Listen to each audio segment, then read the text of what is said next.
মঙ্গলবার ৩ সিপিএম বিধায়কের সাসপেন্ড হওয়ার ছায়া এসে পড়ল বিধানসভার শীতকালীন অধিবেশনের শেষ দিনেও। বিরোধী শূন্য বিধানসভায় অধ্যক্ষ বিমান বন্দ্যোপাধ্যায়ের বার্তা এক প্রকার বাধ্য হয়ে ৩ বিধায়ককে শাস্তি দিতে হয়েছে।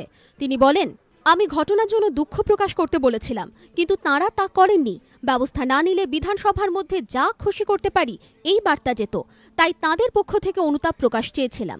ঘড়ির কাঁটায় 2:20 বিধানসভায় এলেন মুখ্যমন্ত্রী মমতা বন্দ্যোপাধ্যায়।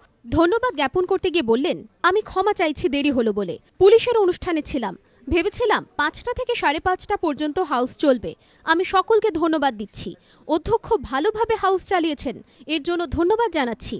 এবারের বিধানসভায় একটি ঐতিহাসিক বিল পাশ হয়েছে, সেটি হল ডায়মন্ড হারবার মহিলা বিশ্ববিদ্যালয় বিল। পূর্ব ভারতে এটা একমাত্র মহিলা বিশ্ববিদ্যালয়। এদিন শোভনদেব চট্টোপাধ্যায় অভিযোগ করেন, রাজনৈতিক ফায়দা লুটতেই বিধানসভার অধিবেশনকে ব্যবহার করেছে বিরোধী পক্ষ। তা করতে গিয়ে তারা যে ভূমিকা পালন করেছেন তা দুর্ভাগ্যজনক। তবে এদিন বিরোধীরা সভা বয়কট করলেও তাদের অভিযোগ, অধ্যক্ষ সরকার পক্ষের হয়ে কাজ করছেন। Biman Banerjee is a democrat, nationalist. তিনি তো জানেন ভারতবর্ষের সংবিধানের ধারা, এখানকার প্র্যাকটিস, প্রসিডিওর, বিজনেস। আমরা বিচার পাচ্ছি না as per rules, regulation, procedure, business of the house. ছিল শীতকালীন অধিবেশন, কিন্তু বয়কট, ওয়াকআউট, হাতাহাতি, সাসপেন্ড ঘিরে উত্তপ্ত ছিল বিধানসভা। শেষ দিনেও সেই উত্তাপ ছিল সভার ভিতরে ও বাইরে। আশাবুল হোসেন ও দীপক ঘোষের রিপোর্ট, এবিপি আনন্দ, কলকাতা।